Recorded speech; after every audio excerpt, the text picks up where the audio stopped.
Right, so I thought I'd have a go at doing a quick tutorial to show you how I produce very basic tracks of music in my digital workstation. So basically what we've got here is the main page for Logic Pro X, which is a digital audio workstation, or DAW.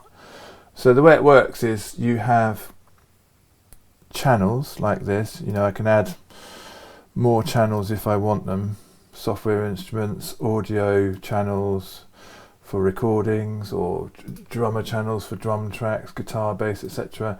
But at the moment I've got software. These are software instruments, and the top one is a piano. So the way it works is I'll show you if there's no plug-in. So this channel is now empty, instrument 1.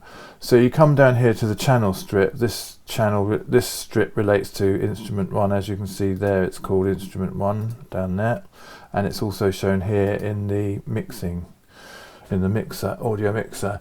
And so in your channel you can insert an instrument here, and I've got an instrument called, in my instruments here, there's one called Synthergy Ivory, which is a piano plugin which uses real samples from some grand pianos that have been recorded in some fabulous studio with some amazing microphones. And inside this plugin you can see there's a selection of Bossendorfers, there's some German Steiners, there's a concert grand, there's different settings and different sounds. In here these are some that I've downloaded from the internet. I've not tried those yet. They're called Ilio's secret piano programs. There's a Studio 7-foot grand, which is sometimes quite useful.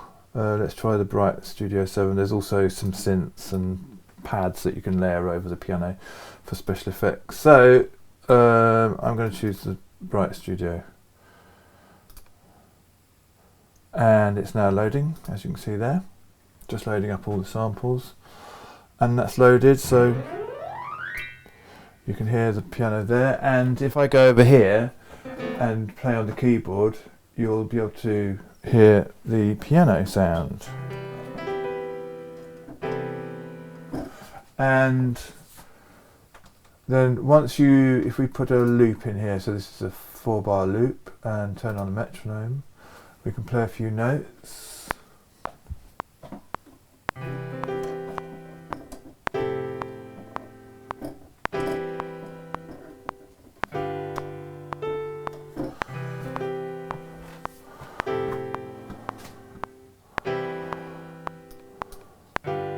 So turn off the metronome, and now once you put some notes in, you can edit them by double clicking on this strip here. This is the recording we just did. I'll just relabel that piano, and that will go to there. Right, so once you've recorded the notes in, you can then have a look at the notes, which are represented by these bars. So each bar is a note across time here, and as the loop plays each bar of the 4 bars, you'll hear these notes being played.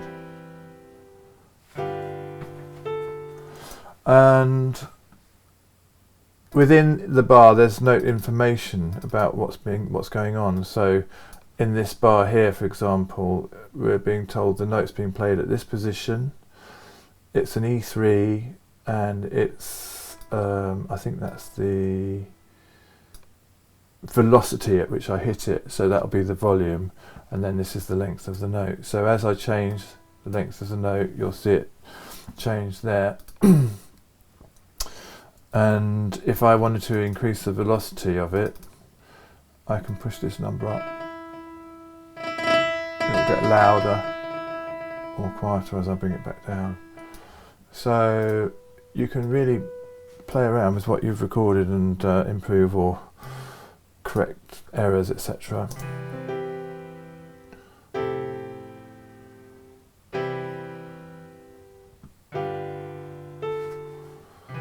So what if I played something more like...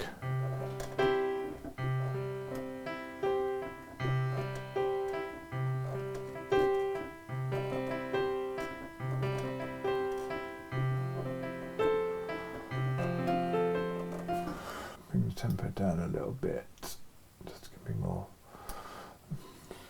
That's it.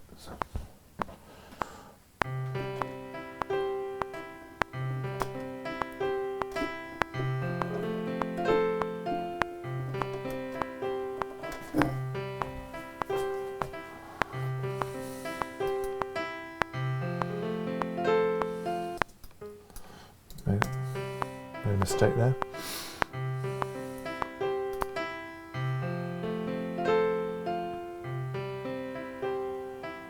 So you can hear some of the timing's not great, but you can correct that by pulling this quantize fader, and it puts the notes more into the position they should be.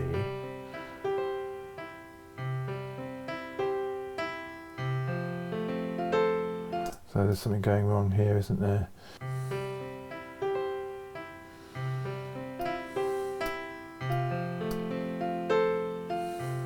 I think that's meant to be there.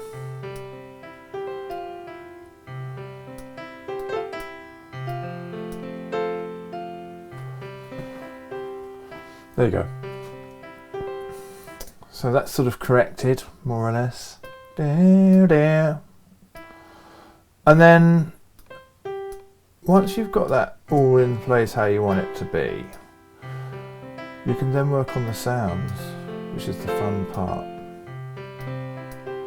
So that's the idea on the piano. So if we copy that to here, we can then mute all of these notes in this version, which is on this channel. I've put a bass sound. I'll just explain how that works. So in this channel I've used a plugin by this company, Spitfire Audio, and it's called the BBC Symphony Orchestra. And when you look at the settings here in the BBC Symphony Orchestra plugin, you've got the layout of the orchestra here with all the different sounds. So you've got horns over here, you've got harp and celeste, you've got percussion, tuned percussion, basses, cellos, violas, violins 2, violins 1, and trumpets and brass over here. So you can select what you want, and because I wanted a bass, I've selected this section, which is the basses, and then I selected the long rather than spiccato or pizzicato. So we've got a legato bass sound playing these notes only, because these notes up here I've muted. So I'll mute the piano.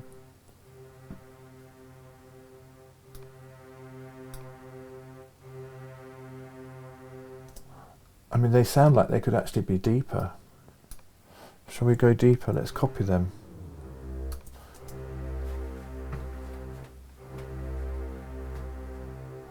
And let's let's bring these like this.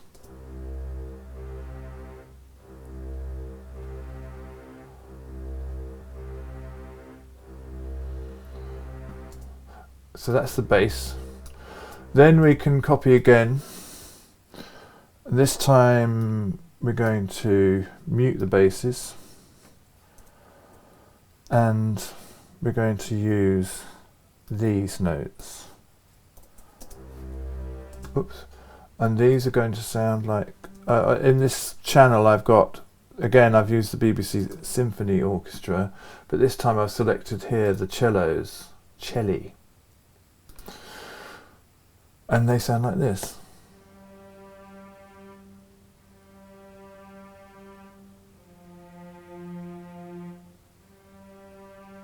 And together with the bass, that gives us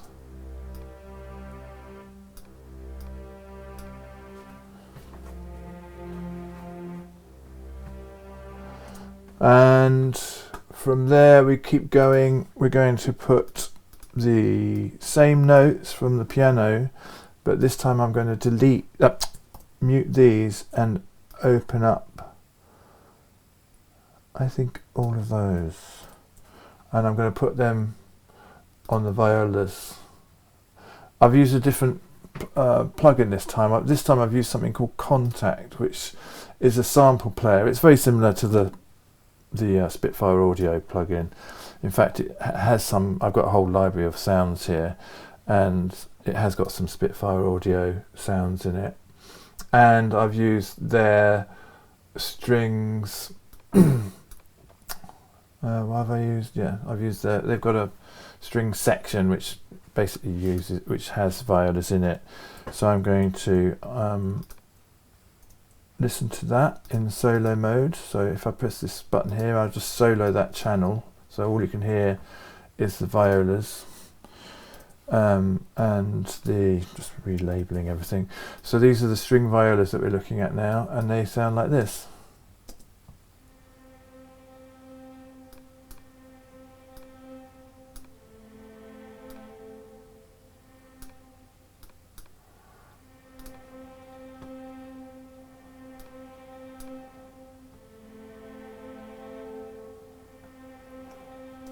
I think I might leave that note in there, so the whole section sounds.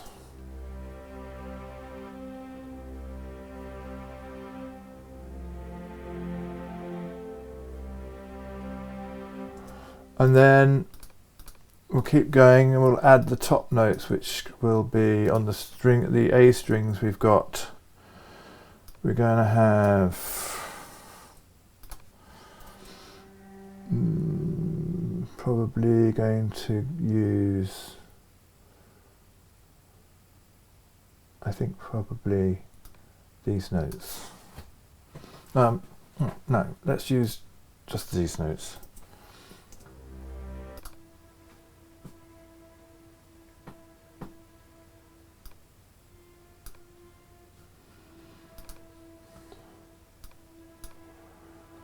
Don't like the sound very much. Let's use that sound.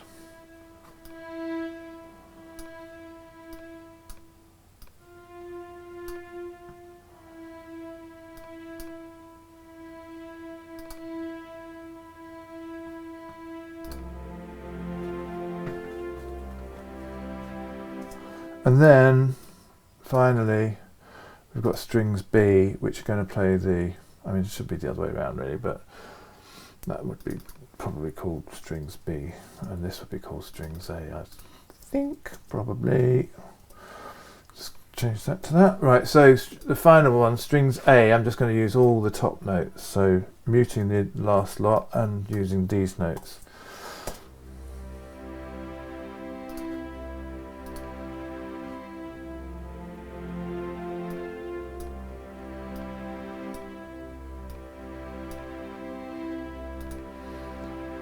So I can hear them.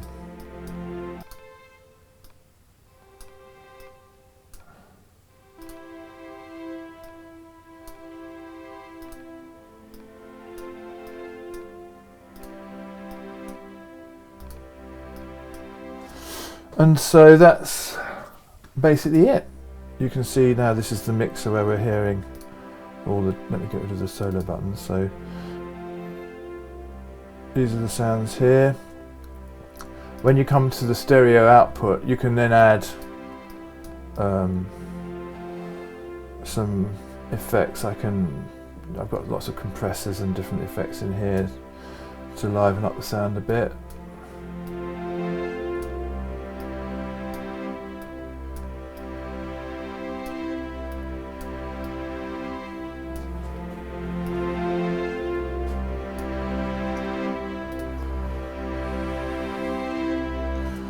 And then to build your song, you would then, you could loop these.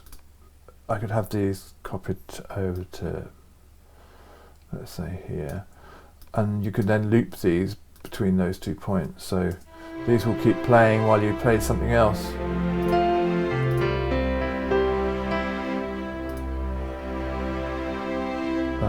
Let's move that piano out of the way. slowing it down. I can't keep up. Right, let's try it. Try 80 beats per minute.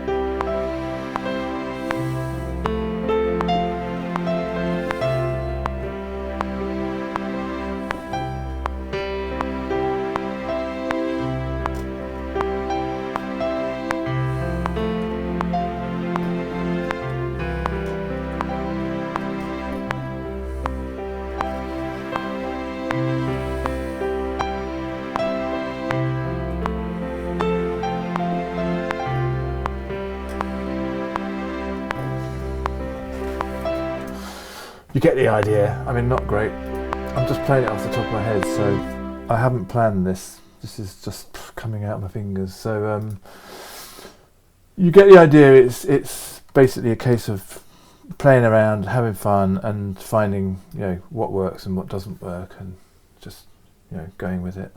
And for example, you might find that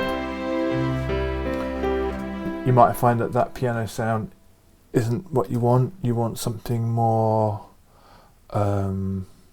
Maybe you want something more bell-like. So you could go into a sampler, find some Balinese gamelan. Let's try that. See what that's like. Kettle gongs.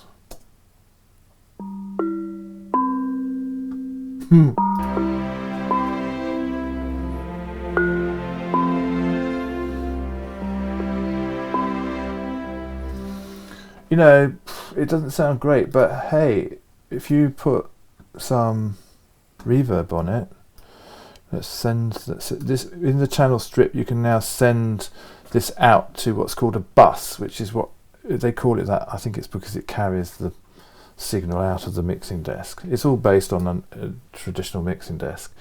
So if you now send, let's get rid of that pitch change there.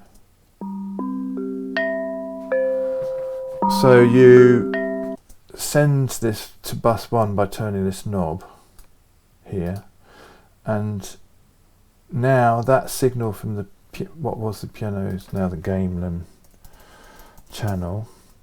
That that signal is now being sent to bus 1, which has appeared because I selected bus 1. It's now created a new channel here, and this is the return of bus 1. So it's going out of this channel to whatever you plug into bus 1, and then returning to the mixing desk through this fader. So if I put in here a reverb unit, this channel now has a reverb unit plugged into it, which you can turn on and off here or here. And the settings of this unit, the way this works, it's called a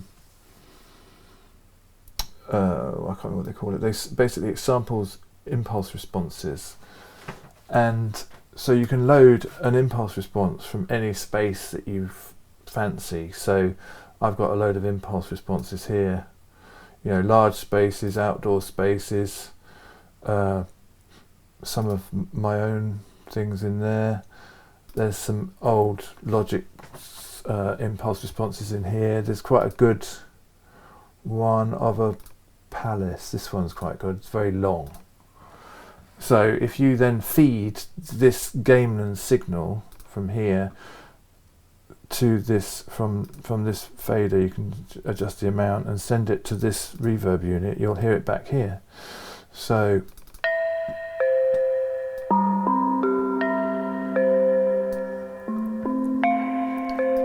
that's without it.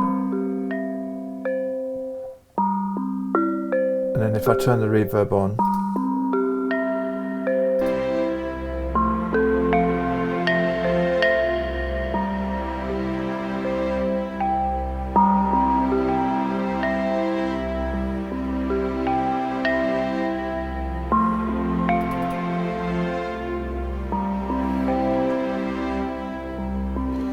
was getting a bit lost up here.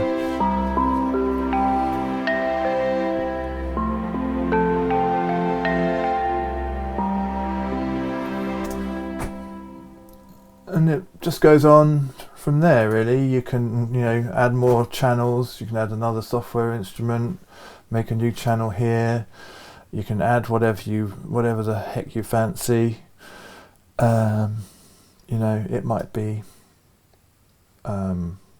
might be drums. Maybe you'd want to add some drums in here. I don't know. Let's see. Drums. Drum kit. There's all sorts of drums in here.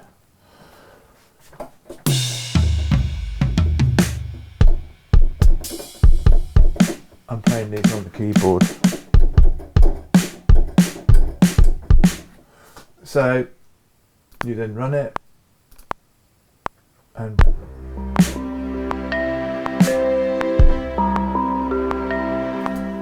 excuse I. Absolutely no rhythm whatsoever.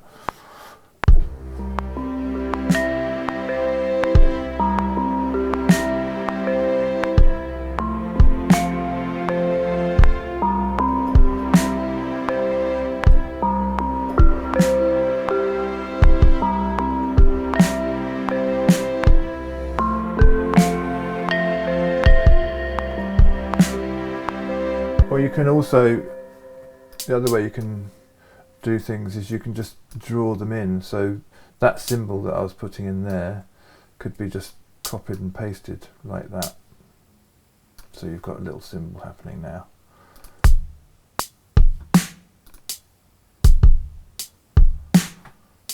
Or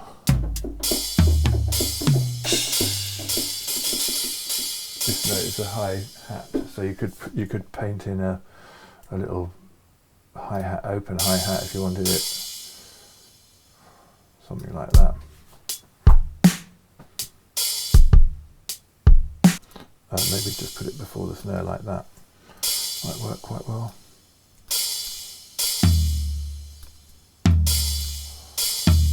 Oops.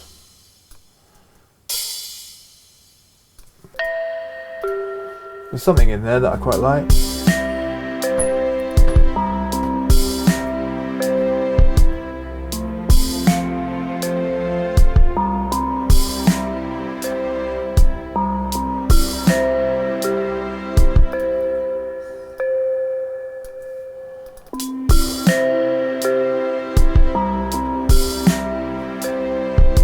Hope that helped. Nice to see you. Come back soon.